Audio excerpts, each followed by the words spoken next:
അമ്മാനിക്കുട്ടി ഇങ്ങോട്ട് വന്നേ. നമുക്ക് ഇത്ര അടുത്ത് നിന്നിട്ട് ഈ പാട്ടിന്റെ കമന്റ്സ് ചോദിക്കാം അല്ലേ? നമ്മൾ പരീക്ഷയ്ക്കൊക്കെ എത്ര പഠിക്കും അല്ലേ? ഒരുപാട് പഠിക്കില്ലേ? ചില സമയത്തൊക്കെ നമ്മൾ എക്സാമിന് വിചാരിച്ച പോലെ നമുക്ക് അങ്ങ് എഴുതാനോ അല്ലെങ്കിൽ അങ്ങനെയുള്ള കാര്യങ്ങളെ പറ്റില്ല എന്ന് വിചാരിച്ച് നമ്മൾ ആ എക്സാം ഇനി എഴുതണ്ടെന്ന് വിചാരിക്കുമോ? ഇല്ലല്ലോ. കൂടുതൽ നമ്മൾ പഠിക്കുകയല്ലേ ചെയ്യുക, കുറച്ചും കൂടി ബെറ്റർ ആവല്ലേ ചെയ്യുക. ചിരിച്ചു നിന്നേ.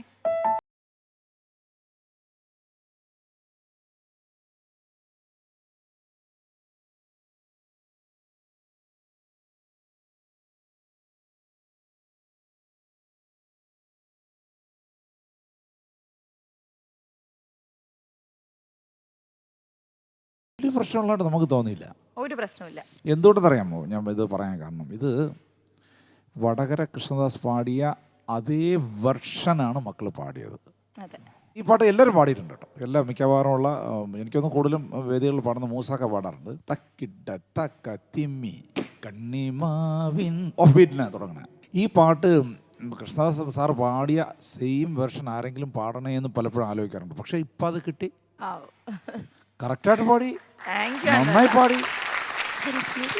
എന്ത് നല്ല ഫീലായിരുന്നല്ലോ. ഞാൻ ഇറക്കി അനുവല്ലൊക്കെ പാടുന്ന സമയം ഞാൻ കുറച്ച് നേരം ഇത്തിരി സങ്കടത്തിലേക്കൊക്കെ പോയി. കാരണം ഫീല്, മാപ്പിളപ്പാട്ട് ഇത്രയും ഫീലുള്ള സോങ്സ് പാടിയ മറ്റൊരു പാട്ടുകാരനില്ല.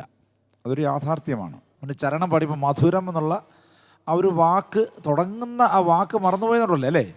അത് സംഭവിക്കും, എല്ലാവർക്കും സംഭവിക്കും. അപ്പോൾ അത്രയും സമയം മനസാന്നിധ്യം വിടാതെ ഓർക്കസ്ട്രക്കാർ കൂടെ ബാക്കിൽ നിന്ന് വന്നു. നിന്നെ വിടാൻ ഭാവമുണ്ടായിരുന്നില്ല. ഒരിക്കലും അമ്മാനെ ഞങ്ങൾ വിടില്ല, കൈവിടില്ല എന്നുള്ള ഒറ്റ തീരുമാനമായിരുന്നു. പക്ഷേ പാടിയ സ്ഥലത്തൊക്കെ വളരെ മനോഹരമായിരുന്നു. ഭയങ്കര ഫീലായിരുന്നു മക്കളെ.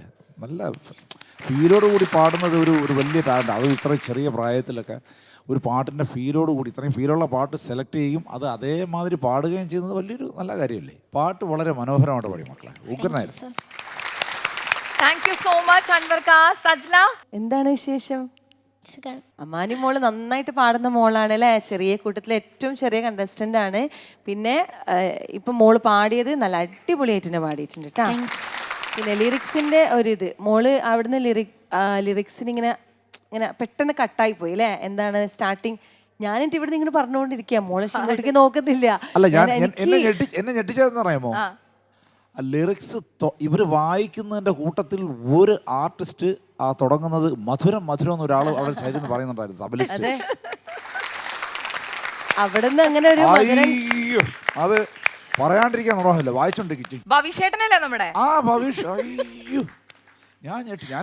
നമ്മളെല്ലാ ഭാവം നോക്കുവേ, മൈക്കിൽ കേൾക്കുന്നുണ്ടായിരുന്നു, ഹെഡ്സെറ്റ് കേൾക്കുന്നു. നിങ്ങൾ പറഞ്ഞു കൊടുക്കുന്നത്, ലിറിക്സ് പറഞ്ഞു കൊടുക്കുന്നത് നമ്മുടെ ഹെഡ്സെറ്റിൽ ഇങ്ങനെ കേൾക്കുന്നുണ്ടായിരുന്നു.